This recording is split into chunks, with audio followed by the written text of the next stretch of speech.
जोड़ने वाले हैं प्राकृत, पूर्ण, पूर्णांक, सम, विषम और परिमेय संख्या किसे कहते हैं? इन सारी चीज़ों के बारे में जानेंगे।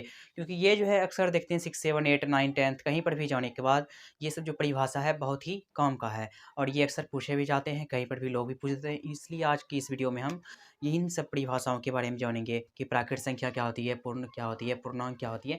इन सारी परिभाषाओं को पूरा डिटेल से इस वीडियो में जानने वाले हैं। तो वीडियो को अंत तक ज़रूर देखें। सबसे पहले हम जानेंगे कि प्राकृत संख्या होती क्या है? प्राकृत संख्या। प्राकृत संख्या जो है इसको हम कहेंगे गिनती की संख्या को ही प्राकृत संख्या कहते हैं। इसका जब डेफिनेशन हम लिखेंगे तो यहाँ पे लिखेंगे गिनती की संख्या। गिनती की संख्या को प्राकृत संख्या कहते हैं। प्राकृत संख्या कहते हैं। अब एग्जाम्पल थ्रू समझेंगे 1 2 3 4 5 डॉट डॉट डॉट etc। इससे हम क्या समझे कि प्राकृत संख्या जो है गिनती की संख्या को ही प्राकृत संख्या कहते हैं और प्राकृत संख्या की जो शुरुआत होती है वो होती है 1 से। क्योंकि हम जब गिनती गिनते हैं तो 0 पहले नहीं बोलते हैं बल्कि हम 1 बोलते हैं। इसलिए प्राकृत संख्या में हम बोलेंगे 1 2 3 4 5 6 7 8 डॉट डॉट डॉट etc। इसका मतलब हुआ कि प्राकृत संख्या का कोई अंत नहीं है क्योंकि ये जो प्राकृत संख्या है ये हमेशा बढ़ते रहेगी। तो इसमें एक और मेन टॉपिक अगर नोट करके लिखना चाहेंगे तो इसमें हम लिख सकते हैं कि सबसे बड़ी प्राकृत संख्या क्या होगी? तो उसमें हम लिखेंगे यहाँ पे सबसे बड़ी प्राकृत संख्या। सबसे बड़ी प्राकृत संख्या। अब इसमें क्या हो जाएगी सबसे बड़ी प्राकृत संख्या? अनंत। क्योंकि ये जो है लिखते जाएँगे इसका कोई अंत बिंदु नहीं है इसलिए यहाँ पे लिखेंगे अनंत। सबसे बड़ी प्राकृत संख्या जो है वो अनंत होती है। अनंत का मतलब होता है जिसका अंत ना हो। अनंत जो है इसका मतलब होता है जिसका अंत बिंदु ना हो, उसी को कहते हैं अनंत। अब इसमें एक और नोट लिख सकते हैं हम क्या कि प्राकृत संख्या में अगर पूछा जाए कि सबसे छोटी प्राकृत संख्या क्या होती है? तो इसमें हम बोलेंगे 1 क्योंकि 1 से ही शुरुआत हुआ इसलिए सबसे छोटी प्राकृत संख्या 1 होगी।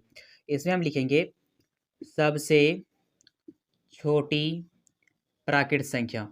सबसे छोटी प्राकृत संख्या 1 होती है। 1 होती है। इसमें तो आप समझ गए कि सबसे बड़ी प्राकृत संख्या अनंत और सबसे छोटी प्राकृत संख्या 1 होती है। अब हम जानेंगे कि प्राकृत के बाद आएगा अगला टॉपिक है पूर्ण संख्या।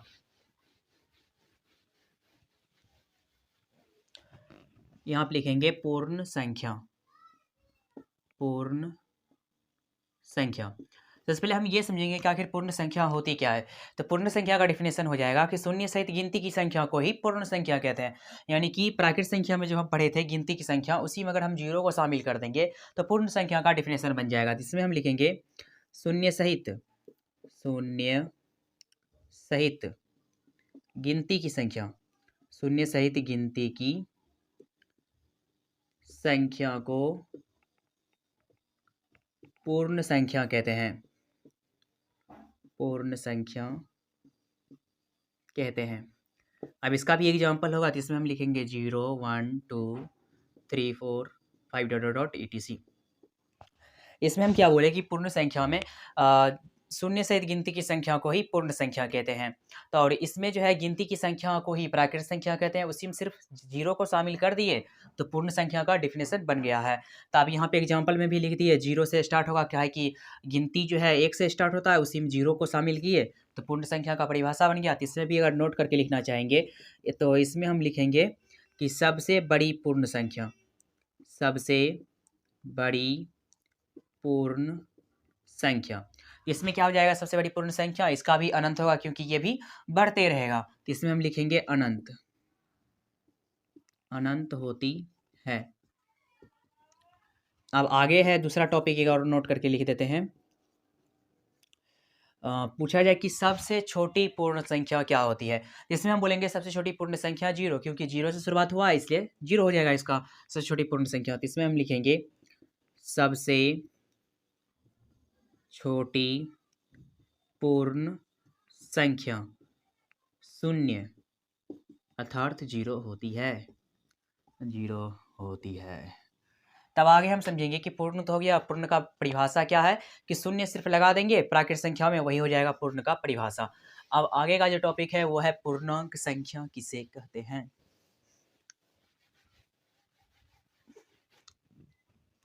आगे हम समझेंगे पूर्णांक संख्या के बारे में। पूर्णांक संख्या, पूर्णांक संख्या जो है इसमें धनात्मक संख्या होता है और ऋणात्मक संख्या, यानी प्लस वाला भी नंबर रहेगा और माइनस वाला भी नंबर रहेगा, और दोनों नंबर रहेगा और बीच में जीरो रहता है, उसी को हम पूर्णांक संख्या कहते हैं। इसका डिफिनेशन हम लिखेंगे यहाँ पे, वैसी संख्या जिसमें धनात्मक एवं ऋणात्मक दोनों संख्या हो, उसे पूर्णांक संख्या कहते हैं। इसका एग्जाम्पल हम समझेंगे। तो यहाँ पे इस तरह से एक संख्या रेखा बना देंगे, बीच में जीरो, एक तरफ प्लस वाला रहेगा और एक तरफ माइनस वाला रहेगा। इस साइड माइनस वाला रहेगा तो उधर प्लस वाला रहेगा। इसी को कहते हैं संख्या रेखा, और बीच में जीरो है, एक तरफ प्लस वाला पॉइंट है, एक तरफ माइनस वाला पॉइंट है। पूर्णांक संख्या का डिफिनेशन हम बोलेंगे कि वैसी संख्या जिसमें प्लस वाला भी होना चाहिए और माइनस भी वाला होना चाहिए और बीच में जीरो होना चाहिए, उसी को हम कहेंगे पूर्णांक संख्या।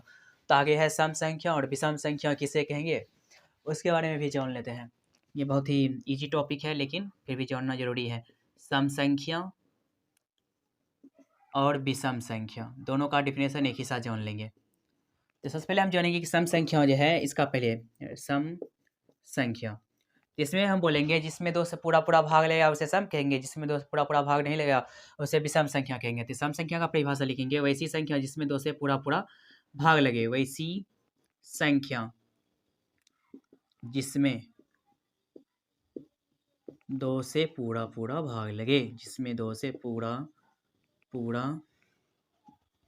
भाग लगे, उसे सम संख्या कहते हैं, उसे सम संख्या कहते हैं। इसमें हम क्या होता है सम संख्या में, जिसमें दो से पूरा भाग लगेगा उसी को कहेंगे सम संख्या। तो इसमें एग्जांपल के थ्रू समझेंगे, 2, 4, 6 डॉट etc। इसका भी सेम टू सेम कंडीशन होगा, इसका भी कोई अंत बिंदु नहीं होगा। सबसे छोटी सम संख्या पूछी जाए तो 2 हो जाएगी क्योंकि 2 से शुरुआत हुई है। अब हम जानेंगे विषम संख्या के बारे में।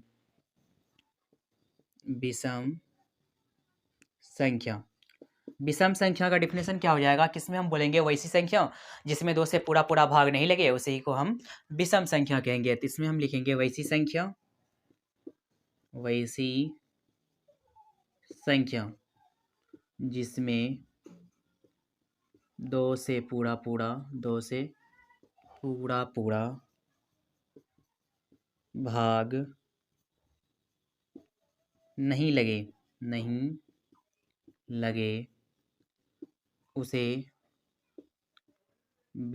भाग नहीं लगे, उसे विषम संख्या कहते हैं, इसमें हम क्या समझेंगे विषम संख्या में, कि वैसी संख्या जिसमें दो से पूरा भाग नहीं लगेगा उसी को विषम संख्या कहेंगे। और यहाँ पे एग्जांपल के थ्रू समझेंगे कि इसमें हो जाएगा 1, 3, 5, 7 डॉट etc। अब हम आगे समझेंगे, ये सम विषम हो गया। अब जानेंगे अभाज्य संख्या किसे कहते हैं, उन्हीं के बारे में अब जानेंगे। तो अभाज्य संख्या का जो परिभाषा होता है उनके बारे में इस जानने वाले हैं। तो अभाज्य संख्या जो है, इसका डिफिनेशन हो जाएगा कि वैसी संख्या जिसमें एक और स्वयं से भाग लगे, यानी कि इसका डिफिनेशन हम लिखेंगे, वैसी संख्या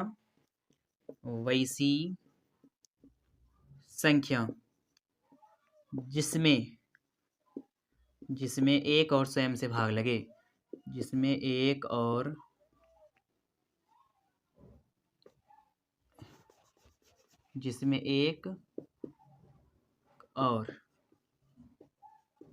स्वयं से भाग लगे, उसे अभाज्य संख्या कहते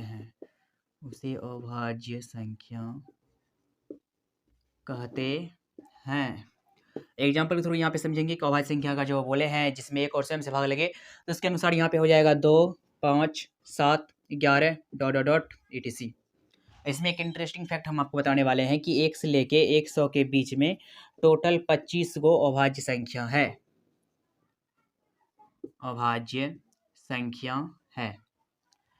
जैसा कि आप सभी देख रहे हो कि लाइट चल गया, इसलिए अभी वीडियो को स्टॉप करते हैं। अगर आपको वीडियो पसंद आए तो चैनल को लाइक, कमेंट से सब्सक्राइब जरूर करें। मिलते हैं अगले वीडियो में।